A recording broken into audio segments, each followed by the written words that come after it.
March 22ನೇ ತಾರೀಕು ಕರ್ನಾಟಕ ಬಂದ್ ಆಗುವಂತ ಸಾಧ್ಯತೆ ಇದೆ. ಕಂಡಕ್ಟರ್ ಮೇಲಿನ ಹಲ್ಲೆಯನ್ನು ಖಂಡಿಸಿ ಬಂದ್ಗೆ ಕರೆ ಕೊಡುವಂತ ಸಾಧ್ಯತೆ ಕಾಣ್ತಾ ಇದೆ. ಮರಾಠಿ ಪುಂಡರ ಹಾವಳಿಯ ವಿರುದ್ಧ ವಾಟಾಳ್ ನಾಗರಾಜ್ ನೇತೃತ್ವದಲ್ಲಿ ಹೈ ವೋಲ್ಟೇಜ್ ಸಭೆಯಾಗಿದೆ. ಬೆಂಗಳೂರಿನ ವುಡ್ಲ್ಯಾಂಡ್ಸ್ ಹೋಟೆಲ್ನಲ್ಲಿ ಈ ಸಭೆ ನಡೆದಿದೆ.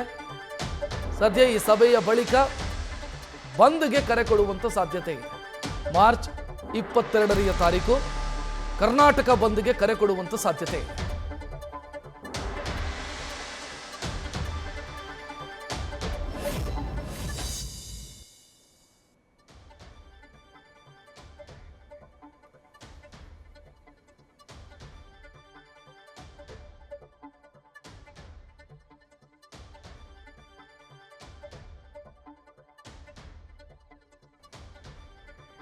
ಬೆಳಗಾವಿಯಲ್ಲಿ ಬಸ್ ಕಂಡಕ್ಟರ್ ಮೇಲೆ ಹಲ್ಲೆ ಏನು ನಡೆದಿದೆ ಅದನ್ನು ಖಂಡಿಸಿ ಬೆಳಗಾವಿಯಲ್ಲಿ ಪ್ರತಿಭಟನೆಗಳು, ಸರಣಿ ಪ್ರತಿಭಟನೆಗಳು ನಡೆದಿದೆ. ಇದರ ಬೆನ್ನಿಗೆ ಮರಾಠಿ ಪುಂಡರ ಪುಂಡಾಟವನ್ನು ವಿರೋಧಿಸಿ ಬಂದ್ಗೆ ಕರೆ ಕೊಡುವಂಥ ಸಾಧ್ಯತೆ 22ನೇ ತಾರೀಕು ಬಂದ್ಗೆ ಕರೆ ಕೊಡುವಂಥ ಸಾಧ್ಯತೆ ಇದೆ.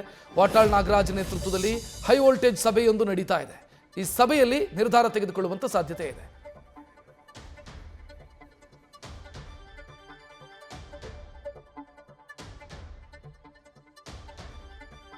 ಸಭೆಯಲ್ಲಿ ಭಾಗಿಯಾದಂಥ ಸಂಘಟನೆಯ ಪ್ರಮುಖರು ಮಾರ್ಚ್ 22ನೇ ತಾರೀಕು ಬಂದ್ಗೆ ಕರೆ ಕೊಡೋದು ಸೂಕ್ತ ಅನ್ನುವಂಥ ಅಭಿಪ್ರಾಯವನ್ನು ವ್ಯಕ್ತಪಡಿಸಿದ್ದಾರೆ.